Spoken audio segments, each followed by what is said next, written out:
অভিবাসন বিরোধী বিক্ষোভে উত্তাল যুক্তরাজ্য। সম্প্রতি দেশটিতে ছুরিকাঘাতে ৩ শিশু মৃত্যুর ঘটনা কেন্দ্র করে বিক্ষোভ ছড়িয়ে পড়েছে দেশ জুড়ে। আন্দোলন রূপ নিয়েছে বর্ণবাদী বিক্ষোভে। নিরাপত্তাহীনতায় ভুগছে দেশটিতে থাকা অভিবাসীরা। এরপরও থেমে নেই ইউরোপে আসা অভিবাসীদের ঢল। জলবায়ু পরিবর্তন, দারিদ্র্য, যুদ্ধ, নিরাপত্তাহীনতা, খাদ্য সংকট ইত্যাদি কারণে বিশ্বজুড়ে প্রতিনিয়ত বাড়ছে অভিবাসন প্রত্যাশীদের সংখ্যা। উন্নত জীবনের আশায় অবৈধ পথে তারা পাড়ি জমাচ্ছেন উন্নত দেশগুলোতে। বিশ্বের সবচেয়ে বেশি অবৈধ অভিবাসী আছে মার্কিন যুক্তরাষ্ট্রে। এরপরই ইউরোপের দেশগুলোর অবস্থান। গত 7 বছরের মধ্যে ইউরোপে আশ্রয়প্রার্থীর সংখ্যা রেকর্ড উচ্চতায় পৌঁছেছে।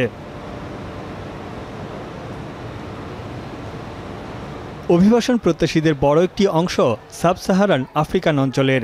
এছাড়া এশিয়া ও মধ্যপ্রাচ্য সহ যুদ্ধবিধ্বস্ত দেশগুলো থেকেও দলে দলে লোকজন পাড়ি জমাচ্ছে ইউভুক্ত দেশগুলোতে। অবৈধ অভিবাসন প্রত্যাশীদের পছন্দের গন্তব্য Italy, Germany, Greece, Cyprus, Austria, France, যুক্তরাজ্য সহ উন্নত দেশগুলো। ইউরোপে প্রবেশের ক্ষেত্রে অভিবাসন প্রত্যাশীরা মূলত 3টি রুট ব্যবহার করেন। এগুলোর মধ্যে সবচেয়ে জনপ্রিয় ভূমধ্যসাগরের রুট।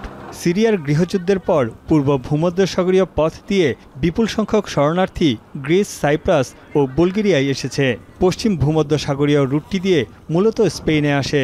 আর পশ্চিম বলকান রুট ইউরোপে অভিবাসনের অন্যতম পথ।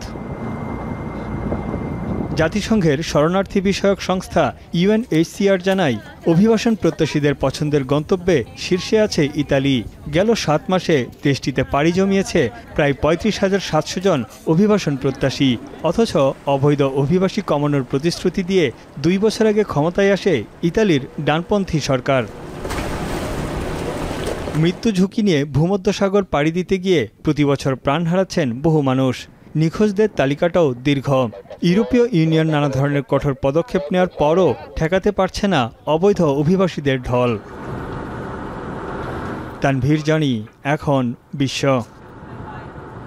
শিয়া বাটার ও ভিটামিন ই সমৃদ্ধ lily glam beauty soap. Lily, always beautiful.